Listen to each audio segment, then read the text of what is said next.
Hello, don't mind मेरा ये कहना, येलो येलो, जरा मेरे टच में रहना। धक धक धक धक धड़के ये दिल, छन छन बोले अमृतसरी चूड़ियां। रात बड़ी है मस्तानी तो दिल भर जानी, कर ले गल्ला गूड़ियां।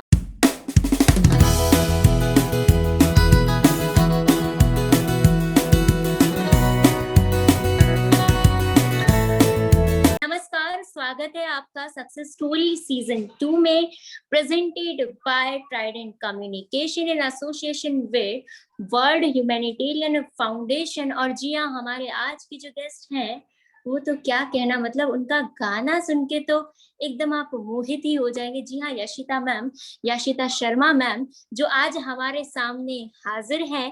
और इनकी तारीफ में क्या कहूँ, मतलब ये इतने मल्टी टैलेंटेड है। ये सिंगर है, परफॉर्मर है, सॉन्ग राइटर है, और क्या क्या कुछ और मैम ड्यू है मेरे लिए। इसी के साथ आज वो हमारे सामने हाजिर हैं। और इतनी कम उम्र में इतना कुछ हासिल करना बहुत ही, कहते हैं ना, काबिल तारीफ बात है। तो जी हाँ, आज हम जानेंगे याशिता मैम की जिंदगी के कुछ अनकहे अनछुए पहलुओं के बारे में। मैम, कैसे हैं आप? किस तरीके से चल रहा है आपका वक्त? किस तरीके से गुजर रहा है आपका वक्त?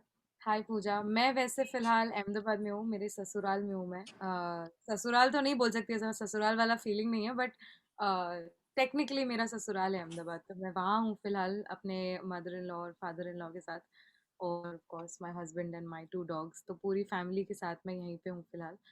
और कट रहा है, जैसे जैसे सबका जा रहा है लॉकडाउन, वैसे ही मेरा भी जा रहा है। कुछ ऐसा कुछ अलग नहीं है। मतलब आप देखते होंगे कि काफ़ी सेलिब्रिटीज़ होते हैं जो घर पे बैठे बैठे लॉकडाउन में भी रील्स बना रहे हैं और एंजॉय करते हुए दिखाई दे रहे हैं in their big big houses and everything. वैसा तो नहीं है, काफ़ी नॉर्मली है मेरा वाला लॉकडाउन। और एक तरह से इट्स अ वेरी, कैसे मैं बताऊँ आपको, कैसे ज़मीन पे खींच लेके आया ये पूरा एक्सपीरियंस, कि जितना भी थोड़ा बहुत अगर उड़ना मेरा शुरू हुआ होगा हवा में, तो वो खींच के मुझे वापस ज़मीन पे ले आया है। तो ऐसा कुछ रहा लॉकडाउन। तो कहीं ना कहीं वो वक्त जो है आपको, और मतलब कहते हैं ना, एक पॉलिशिंग पॉलिशिंग पॉलिशिंग, मतलब और अच्छे तरीके से, अब मतलब आप धमाका करेंगे आकर। आई होप सो, बिकॉज वो धीरे धीरे क्या है ना, जैसे डस्ट सेटल होने लगती है ना पानी में, धीरे धीरे, और पानी साफ होता जाता है। वो डस्ट सेटल होने से पहले वापस किसी ने आके बॉटल हिला दी पानी की। तो वो सब वापस से एक, it's again become a little bit of a whirlwind, but ठीक है। हम ये लाइफ ऐसी होती है, कब क्या हो जाए कुछ बोल नहीं सकते। तो जैसे जो है उसको एंजॉय करो, मैं तो ये मानती हूँ। तो मैम, चलते हैं आपकी सक्सेस स्टोरी की तरफ। तो मेरा पहला सवाल जो है वो ये है कि इस सफर की शुरुआत कैसे हुई? कैसे आपको लगा कि मुझे सिंगर बनना है, मुझे सिंगिंग में जाना है? कुछ कुछ ऐसे, मतलब माइंड में आइडिया आया, या फिर एक मन में आया कि चलो ठीक है मुझे करना ही है, या फिर डेस्टिनी ने अपनी ओर खींच लिया कि अब तो आपको यहीं पर ही आना है? एक तरह से all of this put together हुआ, बट मैं काफ़ी यंग एज से गाती थी। मैं 6-7 साल की उम्र से गाती थी। जब मैं 6 साल की थी तब मेरे फादर ही पास्ट अवे। तो उनके जाने के बाद मैंने गाना शुरू किया, और वो भी सिंगर ही थे। तो जब मैंने उनके जाने के बाद गाना शुरू किया, तो मेरी मॉम ने मुझे बहुत मोटिवेट किया। मुझे मार पीट के भी सिखाया, मुझे अच्छे अच्छे गुरुओं से भी मिलाया, और जो उनसे बन पड़ा as a single parent she could do, she did. और फिर बीच में ऐसा था कि पढ़ाई भी साइड हो रही थी, साइड लाइन ले रही थी, और music was becoming the Paramount thing. तो बीच में म्यूज़िक से मतलब अराउंड 2-3 साल के लिए म्यूज़िक छूटा भी सही। बट देन मैंने स्कूल में पार्टिसिपेट करना शुरू कर दिया था कॉम्पिटिशन्स में, और फिर उसके बाद ऐसा जब भी किसी कंपटीशन में पार्ट लूँ और जीत कर आऊँ, तो ऐसा लगता था हाँ, दिस इज़ माय कॉलिंग, मुझे यही करना है लाइफ में। तो कई बार ऐसा लगता था कि सच में यही करना है, ये नहीं करना है। वो भी होता था, अभी भी होता है कभी कभी, कि जब काम नहीं होता, क्योंकि यू नो हाउ आर्टिस्ट, हमारी लाइफ बहुत सीजनल होती है। एक साल का एक चंक होता है जिसमें हम लोग बहुत सारे शोज करते हैं, और एक चंक ऐसा होता है जिसमें हम घर पे बैठे होते हैं। तो अभी ये पिछले 2 साल से जो सिर्फ घर पे बैठने वाला सीन हो रहा है, उसकी वजह से वो थॉट्स भी आते हैं कभी कभी कि नहीं, अब ये करना है कि नहीं करना है, वो भी होता है। और वो तब भी होता था, but I kind of stuck to it.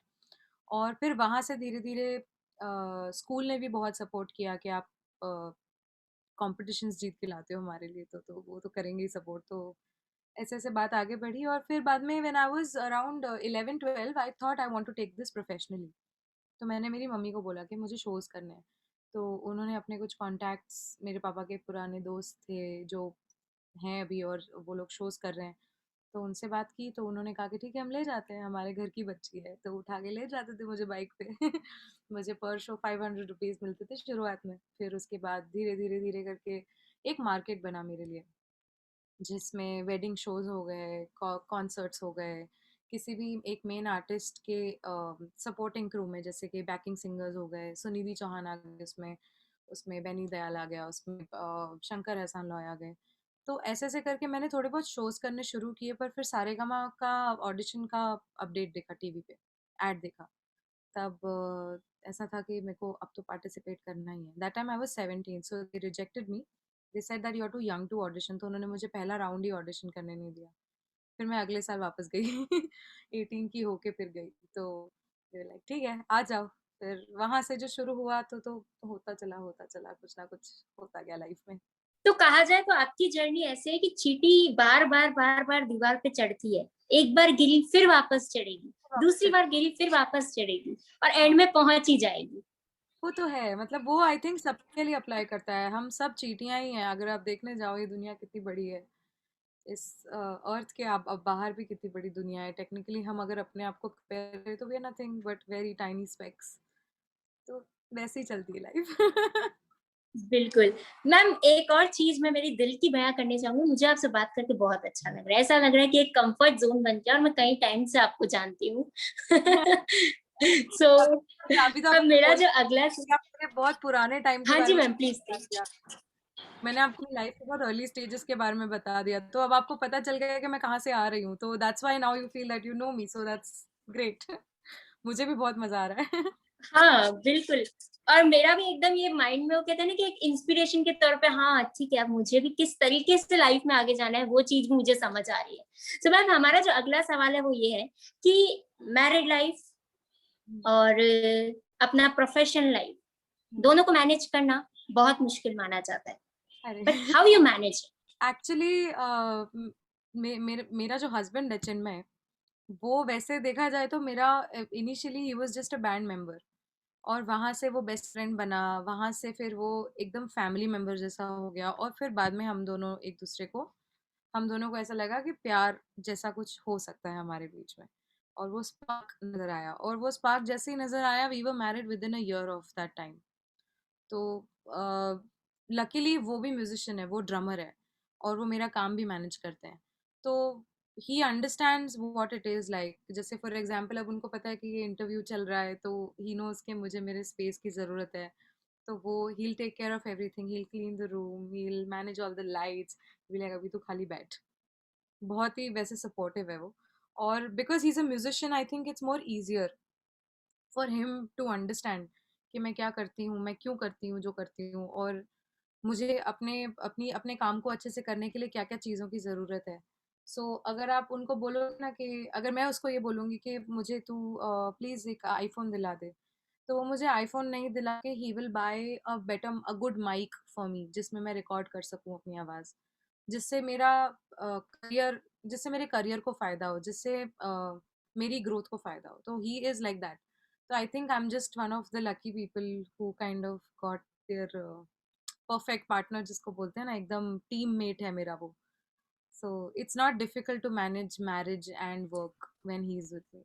तो कहा जाए तो वो भी ड्रमर है और आप भी सिंगर है, तो हाँ, मिले सुर मेरा और तुम्हारा और सुर बने हमारा, तो कुछ हाँ। ऐसी जोड़ी है आपकी। सो शुरुआत से ही बिकॉज हम लोग शोज के थ्रू मिले थे, और हमारे डिस्कशंस ही हमेशा म्यूजिकल होते थे, तो वो साइड ऑलरेडी सॉर्टेड था। और धीरे धीरे जब वो बॉम्बे आने लगा अहमदाबाद से, और वो यहाँ पे बॉम्बे के आर्टिस्ट्स के साथ साथ परफॉर्म करता था, तब वो मेरे घर पे मेरे भाई, मेरी मम्मी और मेरे बहुत सारे डॉग्स थे उस वक्त, तो उनके साथ में ही रहता था। तो उसके साथ रह के वो भी पता चल गया कि घर में किस तरह से रहता है, और एक आदत हो गई उसके आसपास रहने की। और धीरे धीरे फिर ये समझ में आया कि ये इससे बहुत ज़्यादा है, दोस्ती से कुछ ज़्यादा है हमारे दोनों के बीच। तो वो फिर वो प्यार में कन्वर्ट हुआ, बट बेसिक फ्रेंडशिप जो म्यूज़िक से हुई है हम दोनों की, वो तो है ही। और वो मतलब आई डोंट थिंक कभी चेंज होगी। तो बिल्कुल। तो मैम जैसे कि हर किसी की जिंदगी में अप्स एंड डाउन्स आते हैं, जैसे आपने भी बताया कि आपकी जिंदगी में भी बहुत अप्स एंड डाउन्स आए, बट उन चीज को आपने कैसे फेस किया? क्योंकि हम अगर ऐसे एज अ नॉर्मल यंगस्टर अगर मैं किसी चीज के लिए जाती हूँ तो मेरी लाइफ में थोड़ा सा भी डाउन आता है तो मैं सोचती हूँ ये काम मेरे लिए बना ही नहीं है, या मैं बहुत डीमोटिवेट हो जाती हूँ। तो आपने अपने वो आप को कैसे मोटिवेट रखा? मैं भी ऐसी ही हूँ Pooja, I am not any different. मतलब वो थॉट्स आते ही हैं क्योंकि आप, ये नॉर्मल ह्यूमन टेंडेंसी है, फाइट और फ्लाइट वाला सीन है कि मतलब आपको या तो आप एक बार अपने आप को प्रिपेयर कर लेते हो कि आपको लड़ना है इस सिचुएशन से, और कभी कभार ऐसे मौके भी मिलते हैं कि आप सिचुएशन को एस्केप भी कर सकते हो। बट एक बार वो एस्केप वाला ऑप्शन अगर हम जाने दें और ऐसा सोचे कि एस्केप का ऑप्शन है ही नहीं हमारे पास, we you have no other option than to fight the situation.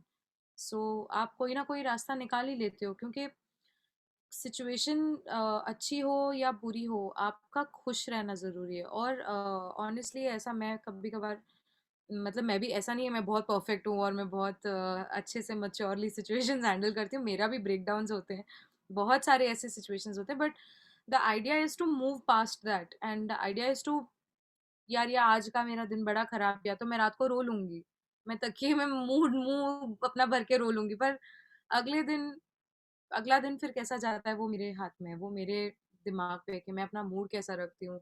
और मैं थोड़ी कॉन्शियस हो जाती हूँ अपने थॉट्स को लेकर। तो अ, अपने थॉट्स को चेक में रखना, कि जैसे कि मैंने आपको बताया कि बार बार ये थॉट्स आते हैं कि यार मैं ये सही कर रही हूँ या नहीं, कुछ और करना चाहिए क्या मुझे।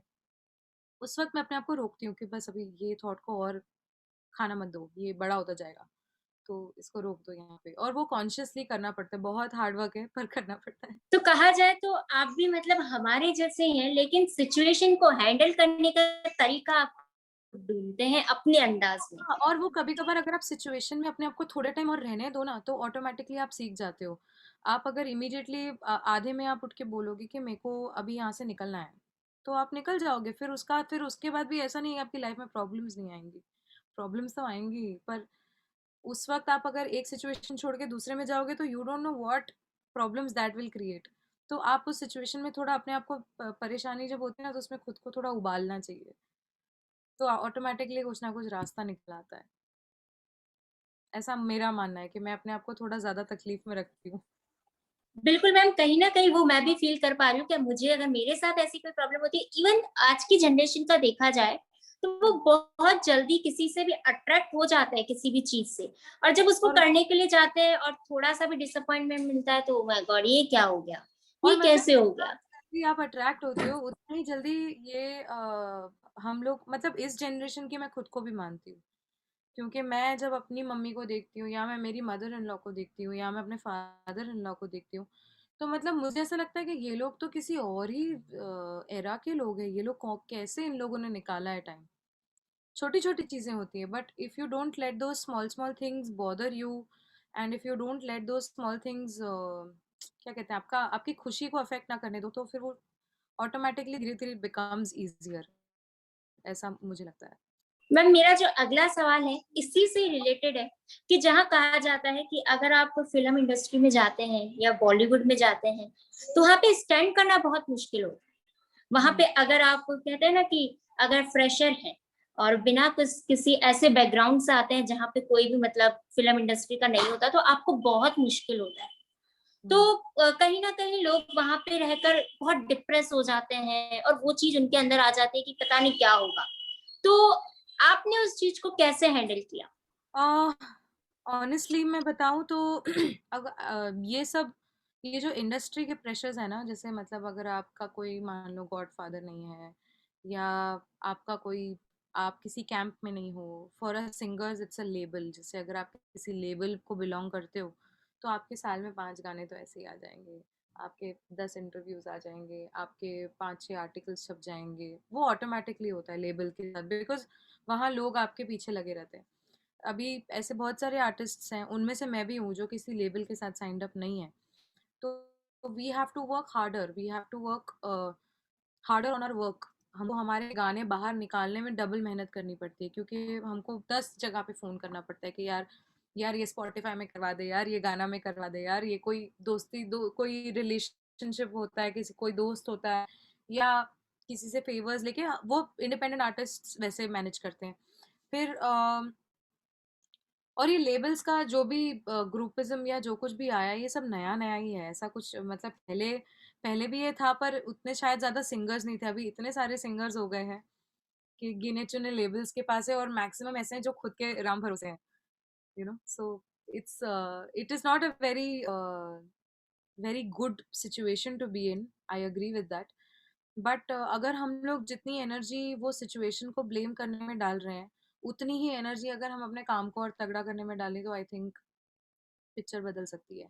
और इवेंचुअली फिर आपको किसी की जरूरत ही नहीं है, आपका काम बात करता है, आपका काम बोलेगा आपके लिए। तो लेबल वगैरह वो सब कुछ फिर सेकेंडरी हो जाता है, बिकॉज आपका आपका एनर्जी फोकस आपने शिफ्ट कर दिया है। बिल्कुल सही कहा मैम आपने। अब मैम एक चीज ऐसे होती है कि जैसे कि आपको जो है सबसे सुपरहिट गाना किसी भी मैरिज फंक्शन में जाइए, हम्म। किसी भी बड़े से डीजे पार्टी में जाइए, तो गला गुदिया सॉन्ग जरूर बजेगा। जी। तो उस सॉन्ग का जब कहते हैं ना कि वो सिंगर वाला जो आज की जनरेशन का अगर देखा जाए तो ये टॉप लिस्ट में ये गाना जरूर होगा। तो जब ये आपको सॉन्ग गाने का मौका मिला तो उस वक्त का एक्साइटमेंट क्या था, किस तरीके से, मतलब क्या खुशी थी? मुझे पता ही नहीं था कि ये गाना इतना बड़ा होगा। I don't think even Shankar Ehsaan and Loy sir would have thought about it, because काम काम होता है, मतलब इट्स लिटरली लाइक दैट। आप स्टूडियो में जब ये गाना गाते हो तो आपको पता नहीं होता कि उसका फ्यूचर क्या होगा, वो बाद में पता चलता है, सालों के बाद पता चलता है कि अरे ये तो इतना बड़ा गाना हो गया। तो जब ये गाना रिलीज हुआ था, तब थोड़ी मुझे एक आइडिया लगी थी कि ये गाना शायद बहुत बड़ा बनेगा, because the way it was promoted, the way it kind of got picked up by the audience with so much love, तो वो एक उस वक्त आइडिया लग गया था। बट इतना बड़ा होगा वो मैंने फिर भी नहीं सोचा था, कि इतना फेमस होगा कि मैं जिस शादी में परफॉर्म करने जा रही हूँ वहां पे मेरी एंट्री पे लोग मेरे गाने पे डांस करे। तो वैसा भी हुआ है कई बार। तो it was a very overwhelming feeling, और बहुत अच्छा लगता है ऑब्वियसली। मैं बहुत खुश होती हूँ। और जब ऐसे कुछ होता है कि हम लोग कहीं गुस्से रहे होते हैं और मेरा कोई गाना बज रहा होता है, तो मेरा एक ऐसा एक 2 सेकंड का रिएक्शन होता है, वो करके फिर मैं अपने आप को शांत कर लेती हूँ, ताकि कोई देखे नहीं कि ये कैसी है। तो मैम जैसे कि ये मैं मेरे अकॉर्डिंग कह रही हूँ, आई नो कि आप समझेंगे इस बात को और डेफिनेटली आप वो फरमाइश पूरी करेंगे। जी मुझे जी। ना इस सॉन्ग की वो लाइन बड़ी प्यारी लगती है, प्यार करने से भी मुश्किल है निभाना। ये बात तो है, तो मतलब। अगर हाँ। मतलब वो मस्ती मस्ती में जिंदगी के गूढ़ रस बोल गए गाने में। तो आ, ओ अब न जाना कह रही हो, क्या फसाना हो, प्यार करने से भी मुश्किल है निभाना हो। हेलो हेलो, डोंट माइंड मेरा ये कहना, येलो येलो, जरा मेरे टच में रहना, धक धक धक धक धड़के ये दिल छन छन बोले अमृतसरी चूड़ियां, रात बड़ी है मस्तानी तो दिल भर जानी कर ले गल्ला गूड़ियां। क्या बात, क्या बात, क्या बात! मतलब बहुत बहुत बहुत मजा आया। और फिर से अब यहाँ पे थोड़ा सा कहते हैं ना कि थोड़ा मनोरंजन वाला माहौल हो चुका है, तो चलिए चलते हैं कुछ गेम की ओर, जहां पर हम 5 मिनट का गेम खेलेंगे और फिर आएंगे आपकी मोटिवेशनल जर्नी पर। तो क्या आप तैयार हैं उस गेम के लिए? जी जी बिल्कुल। सो आपका पहला सवाल है, आपकी फेवरेट एक्ट्रेस कौन है? दीपिका पादुकोण। आपकी फेवरेट एक्टर? रणवीर सिंह। आपको खाने में क्या पसंद है? राजमा, आलू पराठा, छोले, बहुत कुछ पसंद है, पर ठीक है इतने के लिए भिंडी की सब्जी मेरी फेवरेट है। ओके जैसे कि हर इंसान की कोई ना कोई एक ऐसी बकेट लिस्ट में चीज होती है जिसे वो चेंज करना चाहता है। जैसे फॉर एग्जांपल मेरी जो सबसे बुरी चीज ये है कि मैं गीला टॉवल जो है वो बेड पे रख देती हूँ। तो आपकी कोई ऐसी चीज है जो आप बदलना चाहते हैं? मेरी खराब आदत ये है कि मैं छोटी छोटी चीजों को लेके बहुत क्रिप करती हूँ कभी, और फिर बाद में रियलाइज करती हूँ कि ये नहीं करना चाहिए था मुझे, तो मैं वो एक अपनी आदत बदलना चाहूंगी। ओके सुबह से रात तक आप कितने फेस पे क्रीम लगाती हैं? दो, एक सनस्क्रीन और एक लोशन सोते वक्त, या लैक्टो कैलेमाइन ऐसे।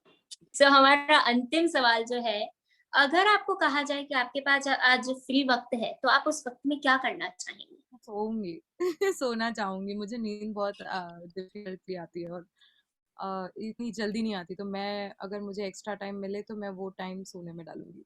अरे वाह, मतलब कहीं ना कहीं हम दोनों सिमिलर हैं। मैं भी सोने की तलाश में हूँ। मतलब एकदम एक ही ऐसे लग रहा सोता है बहुत वक्त से मैं सोई नहीं हूँ। हाँ, मतलब मुझे भी ऐसे लग रहा है काफी टाइम से, हालांकि पूरा लॉकडाउन सिर्फ सोई हूँ, पर फिर भी ऐसा लगता है कि नींद नहीं पूरी हुई है। वो कहते हैं ना कि हम भले 15 घंटे भी सो ले फिर भी लगेगा अरे 5 घंटे ही तो सोए हैं, अभी हाँ, और नींद चाहिए, आने दो। आने दो। और करने का कुछ है नहीं तो सोना ही चाहूंगी मैं। तो चलिए ठीक है, फिर से चलते हैं हमारे मोटिवेशनल सवालों की ओर, जहाँ पे हम जानेंगे आपके सक्सेस स्टोरी के बारे में थोड़ा सा और ज्यादा। तो आपका जो अगला सवाल है वो ये है कि हाल ही में कुछ दिन पहले आपका एक एल्बम रिलीज हुआ था, हम्म। तो इस लॉकडाउन के वक्त में किस तरीके से आपने उन चीजों को मैनेज किया, शूटिंग एंड ऑल कैसे मैनेज किया आपने? एक्चुअली वो गाना हमने रिकॉर्ड किया था जब अनलॉक सब हो गया था, और लॉकडाउन के बाद का जो प्रोसेस था वो खाली उस गाने को रिलीज करने का ही बाकी था। लकीली हमने रिकॉर्ड भी कर लिया था और शूट भी कर लिया था। और लॉकडाउन शुरू हुआ उसके पहले तो मैं परिवार समेत अहमदाबाद आ गई, तो अ, वो सब बहुत स्मूथली हुआ।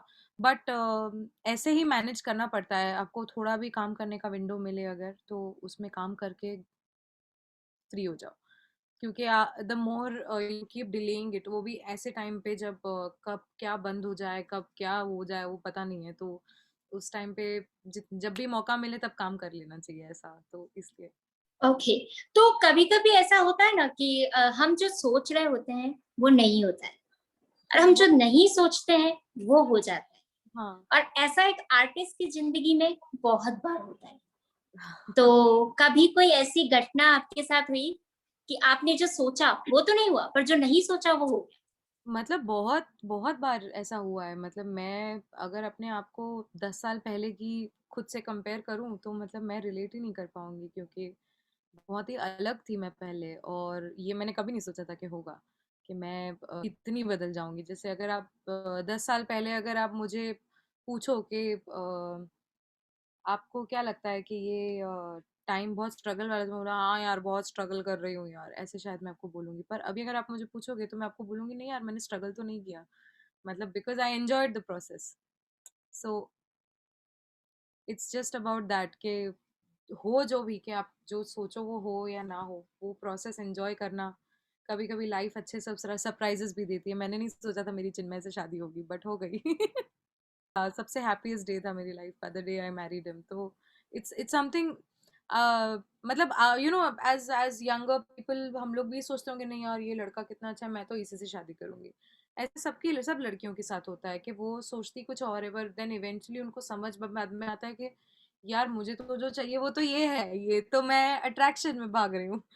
वो सब भी होता है, तो लाइक इट्स समटाइम्स लाइफ को डिसीजन लेने देना चाहिए कि तू कर भाई, मैं तेरे साथ हूँ। वो जैसे बचपन में ना एक फेरी टेल वाली स्टोरी बताते हैं कि तुम्हारा जो राजकुमार है घोड़े पे चढ़ के आएगा, तुमको साथ में लेके जाएगा, बट रियलिटी बहुत अलग होती है। हाँ यार, रियलिटी में हमको घोड़े पे नहीं, हमको घोड़ा नहीं चाहिए, हम घोड़े का क्या करेंगे। लाइक रियलिटी अगर आप देखने जाओ तो you want somebody who can understand your dreams, जो आपकी छोटी बड़ी खुशियों का अगर मतलब अगर आपको प्रोवाइड भी ना कर पाए, बट लीस्ट वो अवेयर हो उस चीज़ों के बारे में कि इसको ये चीज़ें पसंद है, इसको ये चीज़ें नहीं पसंद है। तो मैं थोड़ा थोड़ा उस हिसाब से, जैसे कोई भी लड़की आज एक लड़के के साथ अगर रहती है तो वो भी 10 चीज़ें एडजस्ट करती है, तो लड़कों को भी वो थोड़ा रिलेशनशिप में I think guys should also do that, because eventually जब शादी हो जाती है ना तो मैंने बहुत ऐसे लड़कों को देखा है जो उस चीज़ को बहुत ग्रांटेड लेते हैं कि उनको उनका स्पेस भी मिल रहा है जहाँ पे उनका घर है, उनके पेरेंट्स हैं, पर वो लड़की के लिए कितने सारे चेंजेस हैं ऑन अ डेली बेसिस वो सब लोग नहीं देखते। तो इट्स ये अलग टॉपिक निकल आया एकदम, but like this is something that I feel that थोड़ा और ध्यान देना चाहिए लोगों को। एक्चुअली कहा जाए तो ये आपकी जर्नी का ही एक हिस्सा है, क्योंकि आपके लाइफ पार्टनर ने आपको इतना सपोर्ट किया, वो अभी भी आपको आगे बढ़ाने का ट्राई कर रहे हैं। तो हाँ ये वो एक जर्नी का कहते हैं ना कि वो पार्ट ही है। कि मुझे इतना क्वेश्चन करके चलता है ना वो, कि मैं आसपास के जब लोगों को देखती हूँ ना तो मुझे लगता है यार ये तो कितना काम करती है यार घर पे, मैं तो एकदम निकम्मी हूँ यार, मैं कुछ भी नहीं करती और मैं थक जाती हूँ। और मैं वैसे सोचती हूँ थोड़ा, तो ही टेल्स मी देख तू वैसी नहीं है, तू तू ये सब करने के लिए नहीं बनी है, तू कुछ और कर, तू गाने बना, तू लिख, तू गा, तू ये कर। ही इज मोर लाइक तू अपने काम पे ज्यादा ध्यान दे, तू फोटोज खींचवा, तू फोटो शूट्स करवा, तू वीडियो शूट्स करवा, वो वैसे सोचता है। तो when I see such people, when I see people who don't have it like this, I feel a little bad for them, and I feel कि अगर थोड़ी कॉन्शियसनेस अगर दोनों साइड में आ जाए तो और फ्लरिश हो सकता है रिलेशनशिप। बिल्कुल सही कहा आपने। और अब मैं जानना चाहूंगी कि जिस तरीके से वो आपको मोटिवेट कर रहे हैं, तो डेफिनेटली आप और प्रोजेक्ट्स के ऊपर भी काम कर रहे होंगे। तो जी। आपको उस सरप्राइज बॉक्स में क्या है अभी जो नया आने वाला है हमारे सामने? मेरे लिए अभी फ़िलहाल गाने लिखना बहुत ही बड़ी प्रायोरिटी है। तो मैंने कुछ 6-7 गाने लिखे हैं, जिसमें से एक होपफुली नेक्स्ट मंथ या उसके अगले महीने, because of these lockdown scenes और मैं बॉम्बे में नहीं हूँ, तो शायद उस वजह से नेक्स्ट मंथ या तो उस जुलाई में एक गाना आएगा। एंड आई मतलब वो मैंने ही कंपोज़ किया है, मैंने लिखा है, मैंने ही गाया है। और मेरे बैंड जिसके साथ मैं लाइव परफॉर्मेंसेस जब देती हूँ, तो उस बैंड ने प्रोड्यूस किया है, उन्होंने अरेंज किया है। उसके अलावा भी मैं जितने भी गाने लिख रही हूँ, I am collaborating with musicians, जैसे लास्ट जो गाना था थोड़ा संभल, वो भी किया था। तो काम तो चालू ही है, अभी धीरे धीरे धीरे धीरे वो बस बाहर आने की देर है उसकी। There are around 6 to 7 songs that I can promise that will be out very soon. तो मतलब कहा जाए कि जैसे ही लॉकडाउन थोड़ा खुल जाएगा, तो हम्म। हर महीने आपका एक गाना होगा। ये कोशिश तो है, देखिए लाइक आई सेड, ये सब चीज़ें बहुत इजी होती हैं जब आपके पीछे एक लेबल होता है, क्योंकि बाकी सारी चीज़ें ऑटोमेटिकली होती हैं। आपकी वीडियो शूट्स की फंडिंग हो जाती है, आपकी ऑडियो की फंडिंग हो जाती है, सबसे बड़ा सीन तो वही होता है राइट, कि आपको 10 जगहों पे अगर शूट के लिए भेजना है तो एक टीम आपके लिए पूरा शेड्यूल तैयार करके आपको बोलती है कि आपको ये करना है। when you do a song all by yourself, you have to focus on all the other 100 things. तो कोशिश तो है कि हर महीने एक गाना आए। अभी आगे जैसी लाइफ की मर्जी। बिल्कुल। तो मैम जैसे कि आप लाइव जब परफ़ॉर्म करने जाते हैं, तो इतने सारे फैन्स होते हैं और बहुत सारे फैन्स तो मतलब इमोशनल कनेक्ट होते हैं। तो कभी जी। ऐसा कुछ किस्सा आपके साथ हुआ है? मैं एक बार एक जगह गई थी परफॉर्म करने के लिए, सूरत में मैं परफॉर्म करने गई थी, और वो पता है कैसा था कि it wasn't a show show really, but जैसे एग्जीबिशंस होते हैं ना, वैसे इवेंट ऑर्गेनाइजर्स एक शो अरेंज करते हैं जहाँ पे उनके सारे क्लाइंट्स आके अलग अलग आर्टिस्ट्स को आधे आधे घंटे का स्लॉट दिया जाता है। और वो वहाँ पे सारे आर्टिस्ट्स को शोकेस करते हैं कि ये आर्टिस्ट है, तो वहाँ पे क्लाइंट्स आके देखते हैं कि ओके ये सिंगर है, ये सिंगर को हम अपने मेहंदी में बुलाएंगे या उसको हम अपने संगीत में बुलाएंगे। तो ऐसे कुछ कुछ शोज हुआ करते थे तभी। तो सूरत में एक ऐसे शो में मैं गई थी जहाँ पे मुझे एक आधे घंटे का परफॉर्मेंस स्लॉट मिला था, मैं और मेरा भाई, और हम लोग दोनों ने परफॉर्म किया। तो वो शो के बाद एक आंटी आई और उन्होंने बोला कि एकदम आंखों में पानी, और बेटा मेरे को पता नहीं क्यों ऐसा लगता है तू मेरी ही बेटी है। और मेरे को मुझे उस वक्त समझ नहीं आया, क्योंकि मुझे ऐसा था कि यार ऐसे क्यों बोल रही है ये, मैं रो दूंगी। मैं थोड़ी वो इमीडिएटली मेरे को वो हिट करती है ये सब चीजें, जब मैं किसी को रोता हुआ देखती हूँ ना सामने। तो she had water in her eyes and she was saying all these very emotional things to me. तो मैंने बोला आंटी आपको क्या चाहिए, आप बोलो। तो वो बोलती कि मेरे को ऐसा है कि तू आ और मेरे बेटे की शादी में परफॉर्म कर। और मैंने बोला ठीक है। तो फिर उसके बाद उन्होंने बेसिकली डील मैनेजर से ही किया, बट उनके पास उनकी फैमिली में मैं जब परफॉर्म करने गई तो मुझे एक सेकंड के लिए भी ऐसा फील नहीं हुआ कि मैं इस सारी ऑडियंस को पहली बार मिल रही हूँ, क्योंकि उन्होंने पहले से इतना अच्छा माहौल बना के रख दिया था, मुझे ऑलरेडी इतना हाइप करके रखा था उन्होंने, कि मुझे वहाँ जाके लिटरली कुछ सिर्फ मुझे गाना ही था, और मुझे कोई ऑडियंस इंटरेक्शन का टेंशन नहीं था, क्योंकि वो लोग शुरू से ही इंटरेक्टिव थे। और खा शो के बाद खाना पीना प्यार, शो के बाद आके गले मिल के रोई है वो खुशी से कि मज़ा आ गया बेटा, बहुत अच्छा मज़ा करा दिया तुमने। और ऐसे जब हैप्पी हैप्पी एक्सपीरियंसेस होते हैं ना, खुशी के आंसू वाले, तब बहुत मजा आता है। So this is one experience that I remember, वरना ऐसे तो बहुत सारे एक्सपीरियंसेस है। कितनी बार अमित त्रिवेदी सर के साथ परफॉर्म करने जाते हैं, तो उनके तो गाने ही ऐसे हैं जो मतलब एकदम दिल के आर पार चले जाते हैं। तो कई बार मैंने वहां पे भी लोगों को रोते हुए देखा है कि सर आपके गाने ने मेरी जिंदगी बदल दी, ऐसा भी होता है। फिर कई लोग आके मुझे, मैडम आपकी परफॉर्मेंस ने मेरी जिंदगी बदल दी। हम लाइक भाई प्लीज। वो गाने तक ही ठीक है, मतलब वो गाना वैसा है तो परफॉर्मेंस अच्छी होती है, वरना जैसा गाना वैसी परफॉर्मेंस। बट मैम एक चीज और ऐड करना चाहूंगी कि आप कितना शिद्दत से वो चीज कर रहे हो, वो भी मायने रखती है। हाँ, वो भी ऑफ कोर्स, वो तो सबसे ज़्यादा मायने रखती है, क्योंकि अगर आप किसी भी चीज़ को आप वो डिटर्मिनेशन और डेडिकेशन से नहीं करोगे, तो इवेंचुअली वो चीज़ भी आपको छोड़ के चली जाएगी। लाइक आप एक इंस्ट्रूमेंट को लेकर आओ घर में, 1 महीना मत बजाओ, 1 साल मत बजाओ, वो थोड़े टाइम बाद अपना रास्ता बना लेगा। कोई ना कोई ज़रूरतमंद आके लेके जाएगा वो, आपके पास ज़्यादा टाइम टिकेगी नहीं वो चीज़। सो आई थिंक चीज़ें हमें ऐसा लगता है कि चीज़ों में जान नहीं होती, बट हम जिस तरह से चीज़ों के साथ डील करते हैं, उस हिसाब से हर एक का वो एक पाथ बन जाता है, फिर उसका एक जर्नी अपना शुरू हो जाता है अलग से। और इस बात से ना कोई दोहराए नहीं है कि आज मैं किसी perfect singer, perfect lyrics writer, perfect musician से बात कर रही हूँ।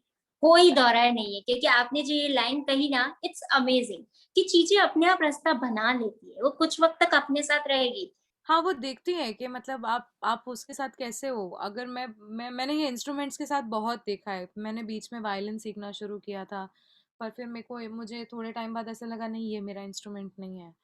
पर और फिर मैंने गिटार भी बजाना सीखना शुरू किया, पर गिटार भी मतलब ठीक ठाक बजा लेती हूँ मैं। पर जैसे ही मेरे हाथ में कीबोर्ड आया, मुझे ये कीबोर्ड मेरे पास पिछले 3-4 साल से है और इसलिए मुझे छोड़ के कहीं गया नहीं है। तो मुझे ऐसा लगता है कि हाँ, ये तो मैं काफ़ी यूज़ करती हूँ, मैं बजाती भी हूँ, प्रैक्टिस भी करती हूँ, कंपोज करती हूँ उसके ऊपर, तो वो यूज़ होता है। तो हर एक चीज़ इस तरह से, रिश्ते भी ऐसे ही होते हैं, आपके लाइफ के जो भी रिलेशनशिप्स हैं, after a point things stop, people stop putting efforts also, आपकी इस तरफ से कुछ नहीं आता तो वो अपना अपना रास्ता चीज़ें जैसे बनाती, लोग भी वैसे ही करते हैं। बिल्कुल। तो मैम जैसे कि आपको पता है कि हमारे शो का नाम है सक्सेस स्टोरीज, तो जी। According to you what is success? अगर मैं सक्सेस को शॉर्ट फॉर्म में डिफाइन करना चाहूँ, तो सक्सेस क्या है? Success is something that you can personally be happy with. अगर आप अगर आपको 2 करोड़ लोग प्यार करते हैं और आपके गानों में आपको करोड़ों रुपए आप कमा रहे हो, आप हर जगह फेमस हो, आप हजारों शोज कर रहे हो, दुनिया भर में घूम रहे हो, पर उसके बाद भी अगर आप सेटिस्फाइड नहीं हो, तो वो सक्सेस आपके कोई काम की नहीं है। आई फील अगर आपके गिने चुने 100 लोग भी अगर आपके सच्चे फैंस हैं, और वो लोग आपका हर गाना सुनते हैं और वो लोग आपको हर गाने पे ये बोलते हैं कि यार क्या गाना है, या आपको अप्रिशिएट करते हैं या आपको मोटिवेट करते हैं, तो वो, और अगर आप उतने में खुश हो, तो that's success for me. That's a successful person for me, जो जितना मिले उतने में खुश रहे वो सक्सेस होती है। ओके, सो इसी के साथ आपके साथ इस सेशन में बहुत कुछ नई चीजें सीखने को मिली, और आपकी जर्नी के जो कहते हैं ना कुछ अनछुए अनकहे पल हमें जानने को मिले, और बहुत ही कहते हैं ना कि एक इंस्पिरेशन मिला हमें कि हमें कैसे आगे बढ़ना है, हमें किस तरीके से जीरो से लेकर इतना लंबा सफर तय करना है जिसकी कोई हद नहीं है, पर उस सफर में कैसे अपने आप को कॉन्फिडेंट रखना है, कैसे अपने आप को मोटिवेट रखना है। उम्मीद है मैम कि आपको ये सेशन पसंद आया होगा। मेरे साथ जो आपने वक्त बिताया है, आई गेस आपको भी मजा आया होगा, आपने भी इंजॉय किया होगा इस चीज को। जी जी बिल्कुल पूजा, मैंने बहुत दिल से एंजॉय किया, और मतलब मैंने जो भी आज कुछ बोला, अगर किसी को कोई चीज़ बुरी लगी हो तो प्लीज़ मुझे माफ़ कर दे, बट लिटरली मैंने दिल से जो भी मेरे नेचुरली ऑर्गेनिकली आया मेरे में से मैंने बोल दिया। आई होप कोई ऑफेंड ना हुआ हो। और मुझे ऐसा लगता है कि लाइफ है ना, बहुत ज़्यादा सोचने के लिए नहीं बनी है, टाइम ऐसे जाता है। तो ज़्यादा हम लोग जितना अपने थॉट्स के निटिग्रिटीज में जाएंगे ना, उतना हम वहीं उलझ के रह जाएंगे। तो जब भी आपको ऐसा लगे, for all my over thinker fellows जो भी इस चीज़ से रिलेट करते हैं, जो बहुत सोचते हैं, क्योंकि मैं भी बहुत ज़्यादा सोचती हूँ कभी कभार, तो अगर if you think that you are thinking too much into something, just stop, consciously stop yourself and वो अपने आप को वहाँ से बाहर खींचिए और बोलिए कि और मत जाए इसमें, थोड़ा उस चीज़ से अपने आप को डिटैच कर लेंगे ना, तो इजी हो जाएगा उस चीज़ से डील करना। बिल्कुल सही कहा मैम आपने। इसी के साथ अपना कीमती वक्त हमें देने के लिए आपका आपका बहुत बहुत बहुत धन्यवाद, और इतना पॉजिटिविटी देने के लिए भी आपका बहुत बहुत बहुत ही शुक्रिया। क्योंकि अभी हम जब देख रहे हैं ना, चारों ओर केवल नेगेटिविटी है, और जहां पर कहते हैं ना कि अगर कुछ पल आपको पॉजिटिविटी के मिल जाते हैं तो आपको बहुत अच्छा लगता है। सो सीरियसली बहुत बहुत बहुत अच्छा लगा आपसे मिलकर, और साथ ही साथ हमारे दर्शकों के लिए कि उम्मीद है कि आज का ये सेशन आप सभी को बहुत पसंद आया होगा। आगे और कुछ सेलिब्रिटीज के अनछुए अनकहे पलों को जानने के लिए, उनकी सक्सेस स्टोरीज को जानने के लिए जुड़े रहिए हमारे साथ। और अगर अभी तक आपने हमारे चैनल को सब्सक्राइब नहीं किया है तो जल्द से जल्द इसे सब्सक्राइब कीजिए, और इसी के साथ मंडे, वेडनेसडे, फ्राइडे हमारा सक्सेस स्टोरी का वीडियो देखना मत भूलिए। और अपना ध्यान रखिए, अपने परिवार का ध्यान रखिए। इसी के साथ thank you so much. Thank you.